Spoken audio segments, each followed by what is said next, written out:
मैंने ये नहीं कहा कि हमारी गवर्नमेंट नहीं जाने वाली, या मैंने ये नहीं कहा जिस तरह कभी को कह जी कुर्सी बड़ी मजबूत है। कोई मजबूत नहीं होता, अल्लाह के ऊपर होता है। आप आज हैं कल नहीं हैं। कभी भी आपको अपनी कुर्सी छोड़ने से घबराना नहीं चाहिए, कभी डर नहीं होना चाहिए। हमारी जमात को, हमारी गवर्नमेंट को कोई नहीं गिरा सकता जब तक कि हम अपने नजरिए पे खड़े रहें, अपने प्रिंसिपल। सारा शोर मचा हुआ कि किसी तरह बस 6-7 लोगों को इमरान खान कह कि जी फिक्र ना करो मैं NRO आपको दे दिया। वो यही चाह रहे हैं मेरे से कि किसी तरह इमरान के ऊपर प्रेशर डलवा के, किसी तरह -1 करवा के ये बच जाएंगे। इन्हें नहीं पता कि ये -1 हो भी गया तो बाकी भी कोई इनको नहीं छोड़ेगा इंशाअल्लाह।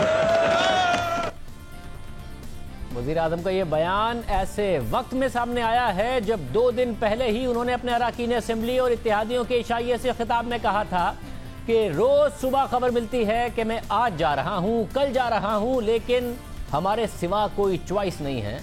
और आज वो कह रहे हैं कि कोई मजबूत नहीं होता। वज़ीर आज़म इमरान खान ने अपोजिशन पर तो तनकीद की, मगर साथ ही खसारे में चलने वाले मुल्की इदारों में इस्लाहात की भी बात की और वाज़ेह किया कि इस्लाहात अब नागुज़ीर हो चुकी हैं, या तो इस्लाहात करेंगे या फिर बुरे वक्त का सामना करना पड़ेगा। वज़ीर आज़म ने मज़ीद कहा कि उन्हें पता है कि हमें दुबई से चीज़ें मिल रही हैं, अपोजिशन को पता है कि हमें दुबई से चीज़ें मिल रही हैं, हमें जो इन्होंने 30,000 अरब रुपए के कर्जे लिए उसकी तफसीलात मिल रही हैं, इसलिए ये चाहते हैं कि किसी तरह हुकूमत चली जाए और उनकी चोरी पकड़ी जाए। ये इकट्ठे एक ही पॉइंट पे हैं। इनको डर लगा हुआ है, जिस तरह अभी हमें दुबई से चीजें मिल रही हैं कि तनख्वाह क्यों मिल रही थी, इनको पता है कि हमें चीजें मिल रही हैं। इनको सबको डर लगा हुआ है कि जितनी देर ये गवर्नमेंट रहेगी इनके सारी जो चीजें जो इन्होंने ये जो कर्जा चढ़ाया था 30,000 अरब का, ये इनको पता है कि हमें चीजें मिल रही हैं, इसलिए जल्दी में है किसी तरह गवर्नमेंट चली जाए, किसी तरह इनकी चोरी बच जाए। वज़ीर आज़म इमरान खान ने नून लीग के लिबरल होने के दावों पर भी तनकीद की और ख्वाजा आसिफ का नाम लिए बगैर कहा कि उन्होंने वाशिंगटन में एशिया सोसाइटी को इंटरव्यू देते हुए कहा था कि तहरीक इंसाफ दीनी जमातों के साथ है, नून लीग लिबरल है। वज़ीर आज़म ने कहा कि नून लीग कभी जिहादी बनकर उनसे पैसे ले लेती है, इंग्लैंड और अमेरिका जाकर लिबरल बन जाती है, इनका कोई दीन ईमान नहीं है। मैं जो बात यहाँ करता हूँ वही मगरबी ममालिक में करता हूँ। मैंने वहाँ पर भी मदीना की रियासत की बात की थी। इससे पहले की तकरीर में भी वज़ीर आज़म ने कहा कि मैंने कश्मीर का मुकदमा हर जगह जाकर उठाया, मैंने नरेंद्र मोदी को मगरबी दुनिया में जाकर और उनके मीडिया के सामने जाकर एक्सपोज किया। वज़ीर आज़म की आज ज़बान सख्त थी, रवैया सख्त नज़र आया, ख़ास तौर पर ख्वाजा आसिफ को तनकीद का निशाना बनाया और शदीद उनके हवाले से तनकीद करते नजर आए। नून लीग के सीनियर रहनुमा ख्वाजा आसिफ हमारे साथ मौजूद हैं। ख्वाजा साहब बहुत शुक्रिया। ख्वाजा साहब बहुत सारी चीज़ें हैं जिन पर आपसे तफसील से बात करनी है वज़ीर आज़म की तकरीर के हवाले से, लेकिन सबसे पहले मगरिब में आप लोग जाकर कुछ और बन जाते हैं, मजहबी जमातों के सामने कुछ और बन जाते हैं, आप लिबरल नहीं लिबरली करप्ट हैं। और उन्होंने ये कहा कि मैं एक वाहिद हूँ जो रियासत मदीना की यहाँ भी बात करता हूँ, मगरिब में भी जाके करता हूँ, आप लोग जहाँ जाते हैं वैसे बन जाते हैं। देखिए, रियासत मदीना की तो हर मुसलमान को बात करनी चाहिए, ये हमारे ईमान का हिस्सा है। मैं किसी के ईमान के ऊपर शक नहीं कर सकता, चाहे वो इमरान खान साहब हो या कोई हो, मुझे राइट ही नहीं है, मैं खुद गुनहगार आदमी हूँ। लेकिन हैविंग सेड दैट, मैंने अमेरिकन सॉइल के ऊपर आई एम ऑन रिकॉर्ड, मैंने इंटरव्यूज में, अपनी स्पीचेस में, वहाँ पे थिंक टैंक्स में उनके साथ मुईद हैं, मैं सिक्योरिटी एडवाइजर उनसे पूछ लें, उन्होंने मेरा इंटरव्यू किया था। It continued I think for more than an hour, rather 1.5 hour. उसमें मैंने क्या लैंग्वेज इस्तेमाल की थी, क्या कहा था अमेरिका के बारे में, क्या कहा था अपनी जो हमारी सोच है उसके बारे में। मेरा ख्याल है कि ये जुर्रत भी नहीं कर सकते उस किस्म की गुफ्तगू अमेरिका जाके करता। ये वहां जाके लिबरल बन जाते हैं, जिस किस्म की ऑडियंस हो उस किस्म की ये बात करते हैं। लेकिन उसामा को जो कहा, उसामा बिन लादेन के मतलब जो कुछ कहा उन्होंने, और उसके बाद जो है ये आज की बात नहीं है, ये तालिबान की हमायत जो है आज से 15-20 साल पहले भी करते रहे। उनके मतलब जो है वो मेरा ख्याल है कि वे बैक आज से 12-13 साल पहले गार्डियन ने भी कवर किया हुआ है और बहुत से लोगों ने कवर किया हुआ है। अब ये लिबरल बन गए हैं। हिंदुस्तान को जिस तरह इन्होंने अपीज किया है, मेरा ख्याल है जिस तरह इन्होंने गिट्टे रगड़े हैं अपने, हिंदुस्तान को खुश करने के लिए वहां से फिर नहीं जो है घास पड़ा, तो ये उसके बाद जो है वो obviously he had no choice but to take a stand against India. Otherwise इन्होंने पहला 1 साल जो है जिस तरह मिस्ड कॉलें मारी हैं उसको सुरेंद्र मोदी को, वो हमारी तारीख का हिस्सा है, आप लोग बेहतर जानते हैं मीडिया वाले। सर मगर जरा उन्होंने डोमेस्टिक पॉलिटिक्स -1 पर भी बहुत ज़्यादा बात की है, मैं उस पर भी आना चाह रहा हूं, मगर आपने जो ये बातें की हैं अक़वाम मुत्तहिदा में वज़ीर आज़म ने जाके तकरीर बहरहाल की, साबिक़ के वज़ीर आज़म ने भी की, इन्होंने भी की, साथ में वज़ीर आज़म इस बात का क्रेडिट लेते हैं कि नरेंद्र मोदी के बारे में जो कुछ मगरबी मीडिया लिख रहा है मैंने उन्हें बताया कि ये इनकी जो फ़िलॉसफ़ी है वो हिटलर के हवाले से है। नहीं, वो क्रेडिट जिस मर्जी बात का ले लें, क्रेडिट तो वो तो ये भी कहते हैं महंगाई कोई नहीं है यहाँ पे, और क्रेडिट ये भी लेते हैं कि हमने जो है पता नहीं यहाँ दूध और शहद की नहरें जो है पाकिस्तान में बहा दी हैं पिछले 2 साल में। क्रेडिट वो बिलियन सुनामी ट्रीज का भी लेते हैं, क्रेडिट वो जो है 1 करोड़ मकानों का भी लेते हैं, 50 लाख मकानों का और 1 करोड़ नौकरियों का, पता नहीं किस किस चीज का क्रेडिट है। नॉन एग्जिस्टेंट जो है जिन लोग जी वो हकीकत से जिनका दूर का वास्ता नहीं है उन चीजों का क्रेडिट लेते हैं। देखिए मैं कमिंग बैक टू कश्मीर का जो पिछले 1 साल में जो हशर किया है हमने जिस तरह उन्होंने उनको अबैंडन किया है खुसूसन 370 के बाद जो है मेरा ख्याल है कश्मीर की पिछले जो हमारी इन्वेस्टमेंट है, हमारी अफवाज की जो कुर्बानियां हैं, हमारे कश्मीरी शहरियों की कुर्बानियां हैं, हमने 3 जंगें लड़ी हुई हैं उसके, लेकिन इस शख्स ने तो एब्जेक्ट सरेंडर किया उसके ऊपर, कश्मीर के ऊपर। क्या हुआ है कि जुमे के दिन जो आधे घंटा खड़ा हो करेंगे, ये हुआ करेगा वो हुआ करेगा। इन्होंने जाके 184 वोट दिलवाए हैं उसको गैर मुस्तकिल मेंबरशिप के लिए सिक्योरिटी काउंसिल की, 184 192 में से 184 वोट इन्होंने दिलवाए हैं। इट इज अ रिकॉर्ड कि हमारा कोई मुल्क जो है हमारे साथ नहीं खड़ा हुआ, हमने खुद वोट दिए। सब मगर इसमें ख्वाजा साहब इसमें हुकूमत कर क्या सकती थी? नॉन परमानेंट मेंबरशिप भारत ने बनना था, वो बन गया, हुकूमत इसको कैसे रोक सकती थी? अगर आपकी हुकूमत होती तो क्या कर लेती? मैं बिलीव कर देता हूं, लेकिन जो जबान जिस तरह इस्तेमाल करती है क्या क़यामत आ गई है अगर वो बन गए, बात चीजें जो है ना उनमें जो आप डेमोन्स्ट्रेट करते हैं वो ज्यादा मटेरियल होता है, वो ज्यादा सब्सटेंटिव होता है। They did not even demonstrate कि भाई ये चीज जो है ये गलत चीज है, ये बंदे बन रहे हैं सिक्योरिटी काउंसिल का मेंबर जो है करते, क्योंकि लेना देना था, एक बार्गेन था, ये जो इन्होंने किया। आप फॉर गॉड सेक कश्मीरियों की मॉरल मदद तो करें, डिप्लोमेटिक मदद तो करें। वहां पे जो मुसलमान लिंच हो रहे हैं, अल्लाह मदीने की रियासत जो है उसकी ये बुनियाद थी कि जहां जहां ईमान वाले बैठे हुए हैं मदीने की रियासत के जो शहरी हैं उसको प्रोटेक्ट करेंगे। क्या ये मदीने की रियासत की ये बेसिक जो फंडामेंटल उसका प्रिंसिपल है उसको पूरा कर रहे हैं? ये मदीने की रियासत की कमिटमेंट थी कि जहां जहां मुसलमान शहरी बैठे हुए हैं, चाहे वो मक्का में बैठे हैं या ताइफ में बैठे हुए हैं या तबूक में बैठे हुए हैं, वो उसको प्रोटेक्ट करेंगे। हम तो आवाज नहीं उठा रहे कश्मीरी मुसलमानों के लिए या हिंदुस्तानी मुसलमानों के लिए।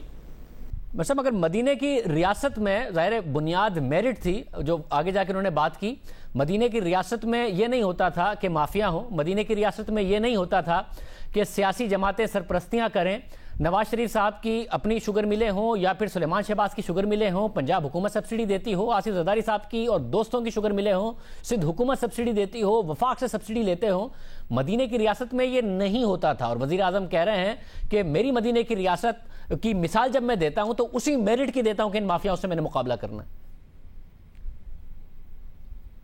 देखें, मैं सबसे बड़ा माफिया जो है उनकी अपनी रिपोर्ट में माफिया का हेड जो है डॉन था या डॉन है, वो जहांगीर तरीन है जिसको उन्होंने भगा दिया। क्यों नहीं डाला उसको ECL के ऊपर?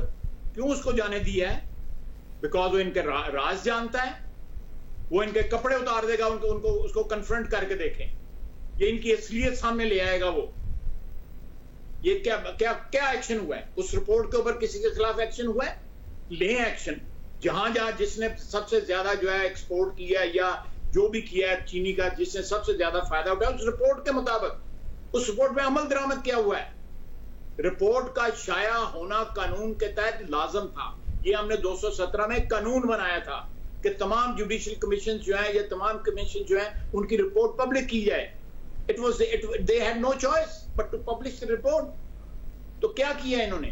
कहां है, मालम जब्बा का कहां है वो माफिया जो है, या फॉरेन फंडिंग का जो चोरी है उसके कहां माफिया? इन्होंने स्टे लिया हुआ है 5 साल से।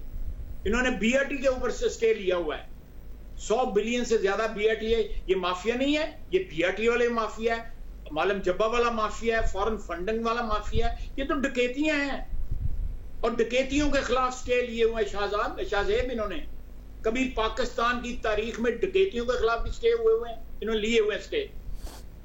करें ना, हम पेश हो रहे हैं ना, हमने अदालतों में पेश हुए, जेआईटी के सामने पेश हुए, कमीशंस के सामने पेश हुए, हर किस्म के। मैं खुद पेश हुआ, मेरा कायद जो है नवाज शरीफ पेश हुआ, शहबाज शरीफ पेश हुआ, हमजा आज भी कैद है, मरियम ने कैद बुक किया। मुझे ये बताएं कि इनकी सफों में एक वो दवाइयों वाला जो है, जो इनका बेनामी है, वो दवाइयों वाला, उसके खिलाफ किसी ने इंक्वायरी की है?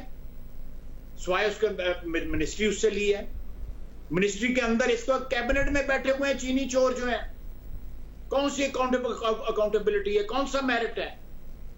ये अपने आप को धोखा दे रहे हैं, अवाम को धोखा नहीं दे रहे। अवाम सब जानते हैं, जिसने इज्तिमाई जो शऊर है उसकी इंसल्ट की, वो हमेशा रुल जाता है। यही हो रहा है इनके साथ। मगर ख्वाजा साहब, जो आप इनकी करप्शन और इनके मामला पर जो सवाल उठ रहा है, उस पर जो आप सवाल उठा रहे हैं, मैं उस पर नहीं सवाल उठा रहा, मगर जो आपके बारे में वजीर आजम सवाल उठा रहे हैं, मैं वो सवाल उठा रहा हूं। और वो ये कह रहे हैं कि हमारे पास अब इतने ज्यादा सबूत आ गए हैं कि जनरल मुशर्रफ ने इन्हें जो एनआरओ दिया था, ये मुझसे भी वही एनआरओ चाहते हैं। अगर मैं 7-8 लोगों को एनआरओ दे दूं तो मेरी हुकूमत मजे से टाइम पूरा कर लेगी। इन्हें इस वक्त एनआरओ चाहिए क्योंकि मेरे पास सबूत इतने सारे आ गए। हमने ना किसी से एनआरओ मांगा है, ना जनरल मुशर्रफ से एनआरओ मांगा था। आप बता दें पीएमएलएन के मुताल्लिक किसने एनआरो मांगा था? हमें तो अदालत वापस लेके आई थी। मैं पिटिशनर था अदालत में, सुप्रीम कोर्ट में, जिसने मियां साहब को वापस आने की इजाजत दी थी। हमें तो इजाजत सुप्रीम कोर्ट ने दी थी इजाजत। जी फखरुद्दीन जी इब्राहिम मरहूम जो है, अल्लाह ताला उनको गरीक रहमत करे, वो मेरे वकील थे। अदालत इट इज ऑन रिकॉर्ड, उन्होंने इजाजत दी थी। हमने किसी दौर में एनआरओ ने लिया, हमने ना मुशर्रफ के दौर में लिया है, किसी नहीं। मियां नवाज शरीफ जेल भुगती है, मियां नवाज शरीफ की बेटी ने मरियम ने जेल भुगती है। आज भी जो है हमजा जो है कैद भुगत रहा है। इनका एक भतीजा जिसका सियासत से कोई ताल्लुक नहीं है, अब्बास शरीफ, उसने जेल भुगती है। मैं फ्राइडे को जा रहा हूँ, पिछले 2 साल से मैं नैब में जा रहा हूँ। मैं तो किसी न्यूज में आके चैनल पे आके उसके मुतालिक बात भी नहीं करता। मेरे मुताबिक ये बात करते हैं। सुप्रीम कोर्ट ने मुझे जो है बहाल किया, मेरी डिस्क्वालिफिकेशन जो है खत्म की। मेरा जो स्टैंड था वो सुप्रीम कोर्ट ने उसको सपोर्ट किया। मैं अदालत उज़्मा को सलाम पेश करता हूं। लेकिन हमने इनसे क्या मांगा है? इनके पास है क्या जो ये देंगे? शाहजेब, कल इनके पास सिंपल मेजॉरिटी नहीं थी।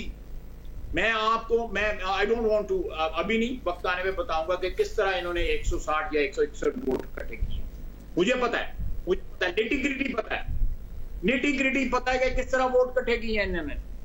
ख्वाजा साहब अभी बता दें तो ज्यादा बेहतर है। साथ में ये भी बता दें कि जो माजी की बातें वो अपनी जगह पर हैं। वजीर आजम ने आज तकरीर में कहा कि जो दुबई के मामलात हैं, दुबई की तनख्वाह के मामलात हैं, आपके मियां नवाज शरीफ के, उसके नए सबूत आ गए हैं और आप लोगों को पता है कि इनके पास आ गए हैं, इसलिए आप -1 करना चाहते हैं। मगर साथ उन्होंने कहा कि अगर मैं -1 हो भी गया तो मेरी पार्टी में कोई और भी छोड़ेगा नहीं आप लोगों को, आपके कर्जों सबके सबूत आ गए।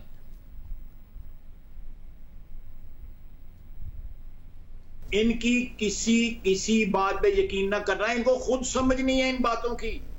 इनको जो दाएं बाएं जो लोग बैठे हुए हैं बता देते हैं, वो कह देते हैं। अगर इनके डिटेल पूछे इनसे तो इनको खुद डिटेल एक्सप्लेन करना नहीं आएगी। शाहजेब, इनको नहीं आएगा, पूछे इनसे। जो नए सबूत लाए, ये सबूत तो पता नहीं पिछले 2 साल से नहीं, पिछले 7-8 साल से ये कह रहे हैं। 2 साल हो गए इनको हुकूमत ने, बताए ना सबूत। जो फॉरेन फंडिंग है, जो इन्होंने पैसा खाया हुआ है लोगों से डोनेशनें लेके, वो पड़ा हुआ है। क्यों नहीं फेस करते उसको? क्यों नहीं फेस करते बीआरटी को? वो मकबरा बना हुआ है तब्दीली का वहां पे पेशावर में, क्यों नहीं फेस करते? हमें क्रिटिसाइज करें, हम हर अदालत में हर अकाउंटेबिलिटी प्रोसेस को फेस करने के लिए तैयार हैं, एब्सोल्युटली, और तैयार और फेस कर रहे हैं। एक सेकंड के लिए जो है हमने हेजिटेट नहीं किया, हर अदालत में गए हैं, एहतराम किया अदालतों का। वजीर आजम की हैसियत से मियां नवाज शरीफ जो है वो JID के सामने पेश होता रहा है।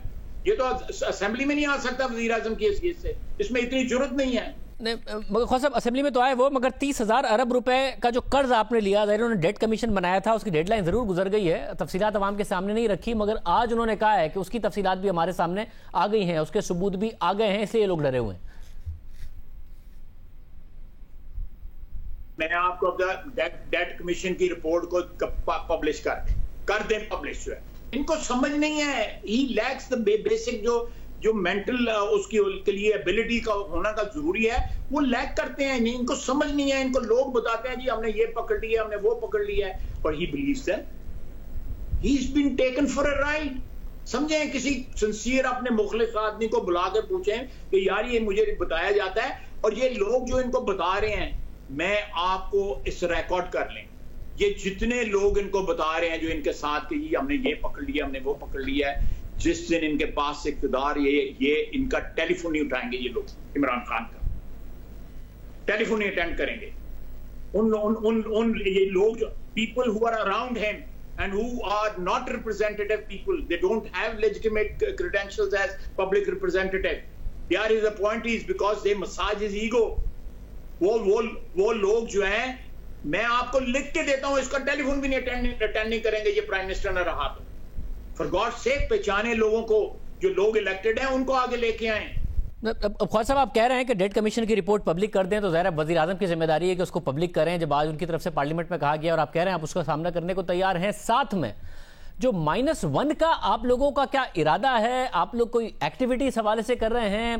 पहले खबर चली थी वज़ीर आज़म ने कहा था मेरे अलावा कोई चॉइस नहीं है, आज वो पार्लियामेंट में आए हैं, गुस्से में भी थे, साथ में ये कहा, कंसीड भी किया कि नहीं जी कोई कुर्सी परमानेंट नहीं होती है, खुदा की ज़ात के अलावा कोई चीज़ मुस्तकिल नहीं है। फिर साथ में उन्होंने कहा कि मगर मुझे माइनस कर भी दिया तो मेरी पार्टी से भी कोई नहीं छोड़ेगा। क्या आप लोग कुछ इस किस्म की एक्टिविटी कर रहे हैं कि तहरीक इंसाफ की हुकूमत तो रहे, वज़ीर आज़म माइनस हो जाए, इस चीज़ का दबाव डाल रहे हैं आप लोग?